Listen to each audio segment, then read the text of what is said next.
PajamaRich.com.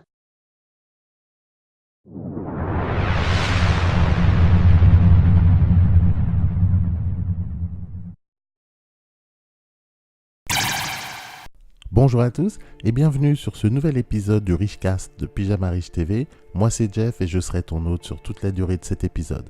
Si tu es nouveau et que tu viens de nous rejoindre, pense à t'abonner à la chaîne en cliquant sur le bouton rouge s'abonner ainsi que d'activer les notifications. Le sujet du jour s'intitule « Le pire type de client à fuir dans ton business ». Quand tu fais du business, tu dois faire face à tout type de clients. Il y en a avec qui ça se passe très bien et d'autres qui vont t'amener que des problèmes. Même quand tu adores ton travail, une mauvaise expérience avec un client peut te dégoûter de ton activité. La bonne nouvelle, c'est que quand tu es indépendant, tu as le choix. Tu peux décider d'avec qui tu veux travailler. Si un client te fait chier, tu peux le virer. C'est un des avantages de l'entrepreneuriat. Si je te parle de ça, c'est par rapport à une expérience récente que j'ai eue dans une de mes activités. J'ai un site où je propose des services en ligne par abonnement. Il y a deux types d'abonnements, un pour les particuliers et un pour les professionnels. Celui des particuliers est nettement moins cher, évidemment. Et là, j'étais tranquille chez moi en train de me détendre quand je reçois la notification d'un nouvel abonné. J'étais content, je me dis que ça fait un client en plus, donc du pognon en plus. Sauf qu'en observant l'adresse email de ce client, je m'aperçois que c'est un email professionnel. Mais il avait souscrit au service de l'abonnement pour particulier. Tout de suite, j'ai compris que j'avais encore affaire à un petit malin. Je vais te faire une confidence. En vrai, ça ne change rien pour moi qu'ils prennent tel ou tel abonnement. Le travail reste le même car tout est automatisé. Mais c'est une question de principe.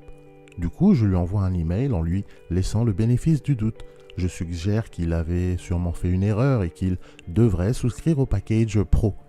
Il me répond qu'il est désolé et que oui, il a fait une erreur. Il me demande alors d'annuler son abonnement afin qu'il puisse souscrire à l'autre formule. Mais au fond de moi, je n'avais pas cru à son baratin. J'ai donc aussitôt annulé son abonnement et remboursé son paiement. Comme je m'en doutais, il n'a jamais souscrit à la version Pro. Il voulait tout simplement essayer de tricher. C'est bien ce que je pensais car depuis le temps que j'ai cette activité, ça ne m'est jamais arrivé qu'un client se trompe. Et ensuite, j'ai fait quelques recherches sur la société de cette personne et le pire, c'est qu'il a une grosse boîte qui tourne plutôt bien. Donc ce n'était même pas une question de moyens. Cela m'est arrivé souvent d'aider ou d'arranger certains clients qui étaient un peu justes financièrement. Mais là, j'ai bien vu que ce type se foutait ouvertement de moi. C'est donc ça qui m'a inspiré cet épisode. Il est important que tu saches que tout argent n'est pas bon à prendre. Certains clients ne t'apporteront rien à part des ennuis. Tu vois, ce client que j'ai préféré foutre à la porte, si je lui avais fait une faveur en lui laissant utiliser mes services à moindre coût, tu sais ce qui se serait passé? Il aurait été encore plus exigeant que mes meilleurs clients. En cas de problème, c'est le genre de client qui ne te pardonne rien, peu importe que tu lui aies fait une faveur ou pas. Car leur problème, c'est qu'ils ont une mentalité de pauvre. J'avais déjà parlé de ça auparavant dans un autre épisode. Et par mentalité de pauvre, je ne parle pas de la situation sociale ou financière. Je parle de pauvre dans l'état d'esprit. Ils veulent tout sans rien payer et ne savent pas dire merci ni apprécier les efforts fournis par les autres. Plus tu vas être gentil avec eux et plus ils vont te prendre pour un con. C'est ce type de client que moi j'aime bien tenir à distance. J'ai malheureusement fait l'expérience pendant longtemps de travailler avec une clientèle bas de gamme et il n'y a rien de pire en business. Ce n'est pas pour rien que de plus en plus de marques décident de se positionner sur du haut de gamme. Tous les business rêvent de la clientèle d'Apple. Apple est une société qui a compris ça depuis longtemps. Rien ne sert d'être dans le bas de gamme, il vaut mieux faire du premium. Un client premium, non seulement il te rapporte plus, mais il est aussi plus agréable à travailler avec. Tu peux toi-même en faire l'expérience, ne serait-ce qu'en lisant les avis des produits Apple par exemple, comparés aux avis de produits Samsung ou autres marques chinoises. La grande majorité sera plutôt positive chez Apple, par contre, toutes les marques moins chères auront beaucoup d'avis négatifs. Pourquoi? Parce que leurs produits sont moins bons?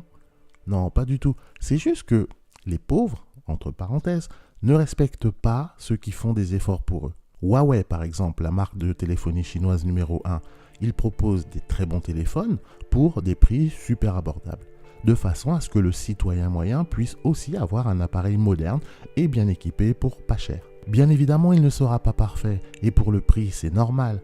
Mais le pauvre, il va tout de suite se concentrer sur les défauts et critiquer au lieu de dire merci. Si tu voulais du parfait, fallait mettre 1000 € de plus. Tu ne l'as pas fait, donc ferme ta gueule. En tout cas, c'est ce que moi je leur dirais. Il y a un moment, tu dois savoir ce que tu achètes. Soit tu t'en donnes les moyens et tu prends le haut de gamme, sinon tu achètes dans ton budget, mais tu dois accepter que ce ne soit pas le top du top. Un client premium, il sait ça. Voilà pourquoi il préfère mettre le prix, car lui, il veut être tranquille. Tout comme toi, en tant qu'entrepreneur, tu as envie que la transaction se passe bien et que tout le monde soit content. Mais un bon produit ou un bon service, ça coûte cher. Ça me rappelle d'ailleurs ces vieux reportages à la télé où tu voyais des gens qui ont acheté des vacances all-inclusive pour 200 €, 2 semaines de vacances au soleil dans un palace tout inclus pour 200 €. Ensuite, ils témoignent qu'ils ont vécu l'enfer et que c'était pas comme ils s'imaginaient.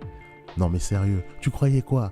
Pour 200 €, tu n'auras pas l'Atlantis aux Bahamas. Faut pas rêver, tout a un coût dans la vie, rien n'est gratuit. Il est temps que les gens soient conscients lors de leurs achats.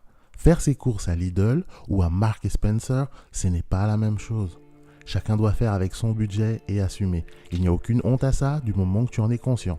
En tant qu'entrepreneur, il te faut donc faire un choix. Travailler avec une clientèle bas de gamme ou aller plutôt vers le premium. Personnellement, depuis quelques années, j'ai fait mon choix. Je préfère avoir un client premium, c'est moins de prise de tête, plus d'argent et un vrai respect dans l'échange. Que penses-tu de tout ça? Te reconnais-tu dans cette histoire? As-tu déjà eu l'occasion dans ton business d'identifier différents types de clients? J'aimerais beaucoup avoir ton retour d'expérience et que tu partages ton avis dans un commentaire en dessous de cette vidéo. Ce sera tout pour moi aujourd'hui, j'espère que cette vidéo t'aura plu. Si c'est le cas, n'oublie pas de me laisser un petit pouce bleu en dessous de la vidéo. Si tu n'es pas encore abonné à la chaîne, pense à t'abonner en cliquant sur le bouton rouge, en activant les notifications, c'est la petite clochette, tu as juste à cliquer dessus, ça te permettra d'être prévenu dès qu'il y a du nouveau contenu. Tu peux également rejoindre ma liste de contacts personnels, le Pyjama Riche Club. Tu trouveras le lien dans la partie description de cette vidéo. C'est gratuit, ne t'inquiète pas, tu rentres ton nom, ton email et en plus je t'offre gratuitement mon e-book Comment créer un business pour moins de 500 €. On se donne donc rendez-vous au prochain épisode. Entre temps, prends bien soin de toi, bon courage, allez, salut.